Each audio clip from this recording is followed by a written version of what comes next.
Welcome, friends. LostScarf here, and it's time for the vlog. It's going to be a quick vlog. I got nothing special for the opener. I got nothing special to talk about.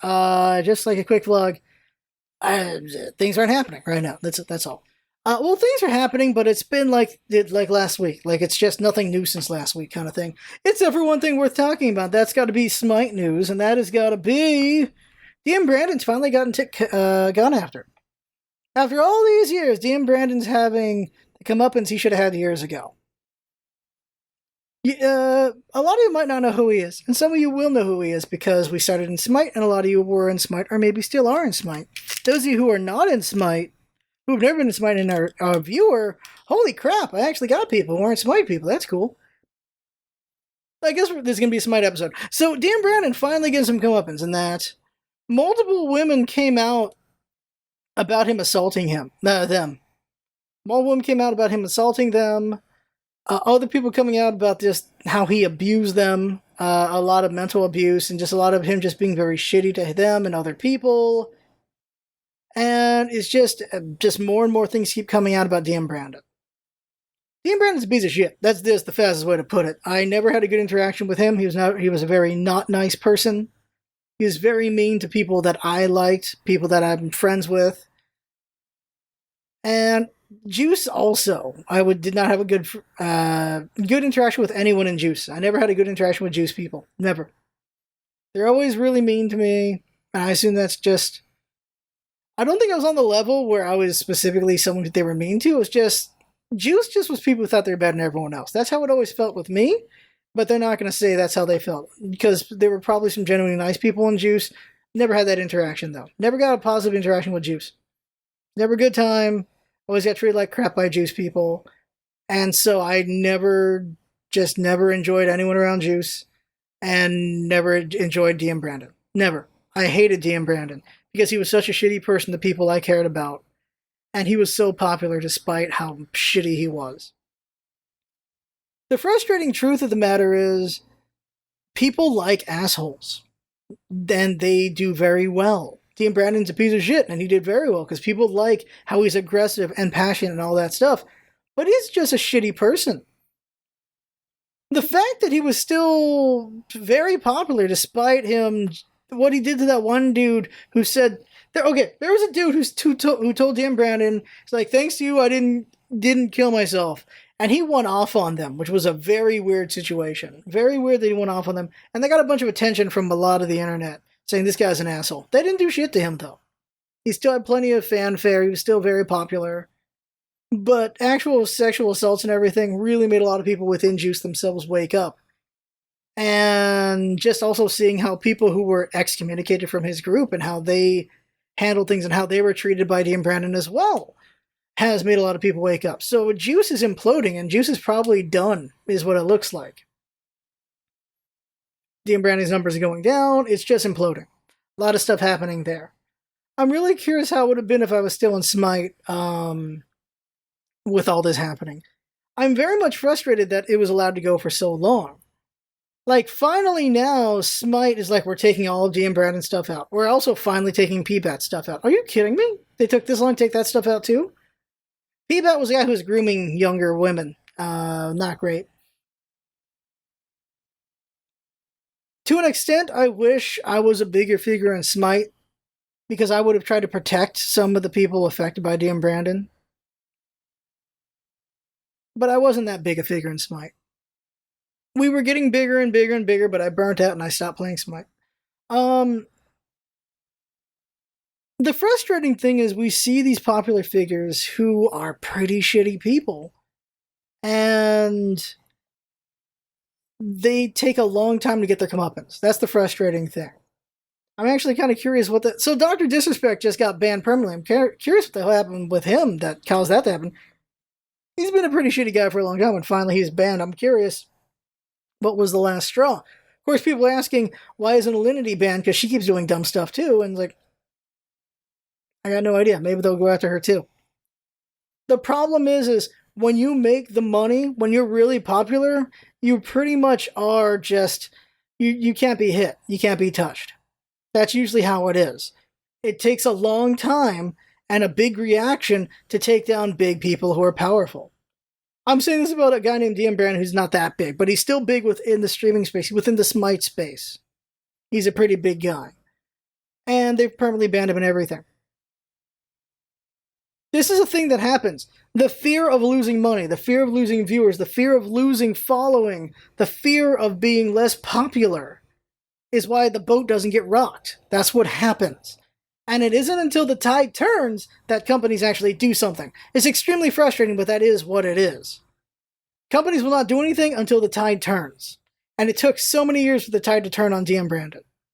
I didn't know there was a thing between Mez and dmBrandon. I didn't know that until I was with Mez. We were at TwitchCon 2016. I don't remember I was still doing Smite at that point. I think I was done with Smite at that point. Could I have been? I don't remember anymore. I had to be done with Smite by that point. Actually, TwitchCon 2016 was right after I stopped doing Smite. It was just right after, so that was the year. Like a couple months after. And so we were hanging out, and I was hanging out with the Smite people because I knew them at this point. And then we saw dmBrandon, and dmBrandon saw Mez and just turned around and just left. And I was like, what? Huh? What was that about? And the reason what he's going about is, he said things aren't great between him and dmBrandon because Mez calls him out on his shit every time. He always calls him out on it. And apparently DM just talks a lot of shit about Mez to everyone. And I was like, oh, okay. And apparently that's just how it works with dmBrandon. It's just anyone who doesn't like it or he deems not worthy, he calls them a bunch of things. And he says a bunch of things to invalidate them and to make other people in his group not view him as someone worth talking to either. This happened with him, happened with Spiff, who's someone I really respect as well. And the one I kept hearing is he was calling Mez a racist to all of his friends and that. And I'm like, what? What? Okay. Mez, who I've only seen, well, he has dated white women, but I've seen him date all colors of women. So that's someone I just get racist? What? That's weird. I gotta get Mez on the show again at some point in the future. Not now. I've been trying to invite some Smite people, but now's not the time all of a sudden because, well, this is happening with dmBrandon. A lot of things are done in fear of losing money. In fear of losing viewers. Let's talk about me a minute. Let's make this about me. There was a lot of pressure around Smite for me at all points with it. A lot near the end, but not just near the end. Like the last year or two, or maybe even 2 years in. Where I had some pretty bad people in my community, and I didn't get rid of them as soon as I should have, because I just didn't want to lose numbers. They weren't good people. They were very not nice. They thought it was funny to make fun of other members in the community, and they bullied other members of the community. And it took me too long to realize that what they were doing wasn't right. I think I had some blinders on because I was busy making stuff, but I was also busy just worrying about numbers. I'm like, I can't afford to lose people. I got to find diplomatic ways to just have people stick around and everything. And because of that, members suffered. They suffered at just the abuse of these other members. And then once I finally noticed and realized what was going on, I put the ban hammer to them, but I took too long to do it. And that is something that I regret. It's all in the past, but at the same time, it's still a mark on me in that, well, these are the actions I took, and I wish I was a better person at that time. And the thing is, well, you're supposed to just grow and recognize that and all that stuff and then put it in the past. And I suppose that's true, and I should. But I don't let the past go away too easily. Would I let that happen again? No, never again. It would not happen. So I guess I should just learn from that and let it go, because that ain't happening again. I see a member give another member crap, I'm squashing that immediately. Either they just have to block each other or something. What if one's really in the wrong, then they better be apologizing or something. Heated arguments can happen, but being an ass about it, I'm not going to allow. That's just it. And my community might not ever be big because of that. But I would rather have a community of respect and treating each other better than that. I am curious, if I wasn't stressing about numbers and stuff and all that so much, would I still be doing Smite? I hate when I look back and wonder if I would still be doing Smite or not. It's a lot of what ifs. If these certain things didn't happen, yeah, we'd probably still be doing Smite. We'd probably be at 50,000, maybe 100,000 subs by now. We were really good at Smite. We had a lot of momentum because of Smite. I miss Smite sometimes. What I miss about Smite was just I was really good at the game. I was really good at it, and I was really good at teaching it. I was really good at helping new players get good at this game. And that's what I miss more than anything. I just miss that. I miss helping. And there's no way to do that now. I recommend, I have fun playing games, and those are other things I enjoyed as well. Having fun playing games and showing off to people. Those are things I enjoyed as well. But I just miss that, just being an authority on something and helping people get better. But there's nothing of that for me right now. There's nothing like that. TFT to an extent, I really enjoyed a lot, and I wanted to learn it a lot. But Season 2 was just not very fun for me. And I'm hearing Season 3, to an extent, is fun for some people and not fun for a lot of people either. So, I don't know. Maybe we won't find another game where I'm Smite level anymore. Maybe we will. There's always time. There's always life. Oh, well, I just noticed my hair's crap. I don't want to believe Smite was the only chance. I want to believe there's other chances. But who knows? Maybe it was the only chance. It's a frustrating thing.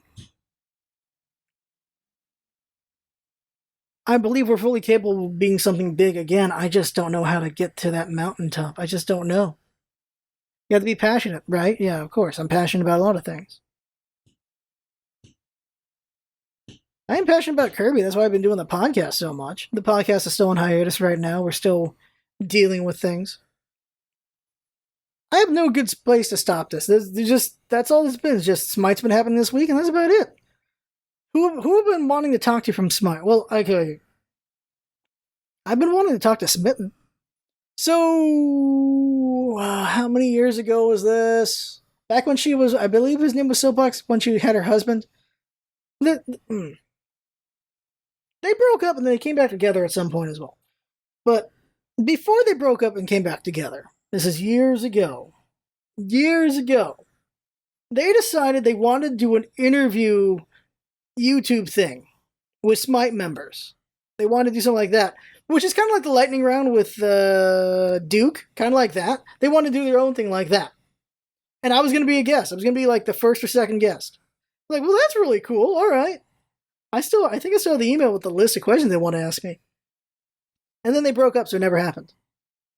So I've been like, I kind of want to finally do that conversation with Smitten at least. But she's going through a lot of upheaval right now, and well, with this all happening as well, now's not the time to talk to her at all. And there's talking to Mez again, and there's some other people in the Smite community that I still talk to that I could try to get on, but maybe none of them want to talk. I don't know.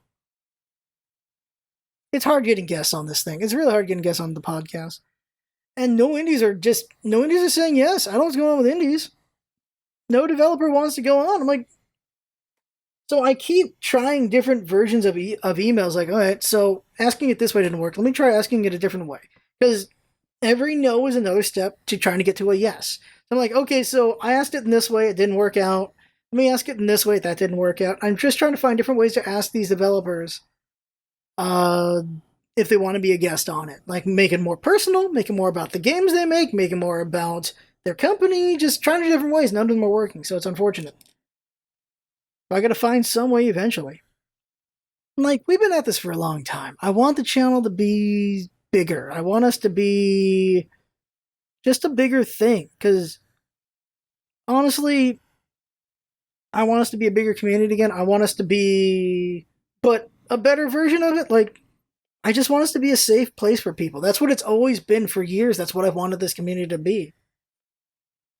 But we've always been small. So we're a safe place for the small number, but I want to be a safe place for a bigger number. That's what I want. I just haven't figured out how to do it, and it's a hard, tangible thing, and I can't figure it out. Maybe I've got my hands in too many soups. That can also be a problem. Well, we're not going to figure it out today.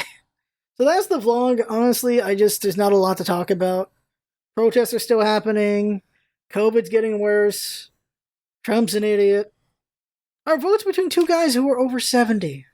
I feel like we should have a limit on the top end as well. Like, you gotta be president between like 30 and 60? I don't know. Like, we're basically electing Biden for his vice president. People keep saying for the cabinet too. It feels so cynical what this election is going to be. And even then, there's so much voter suppression as well. It's very frustrating. Oh, I got made to listen to the lady from Florida, and oh my god, I talked to my hands. Oh my god, so bad. Oh, I'm not the smartest person around, but I am way smarter than some people, and way smarter than that.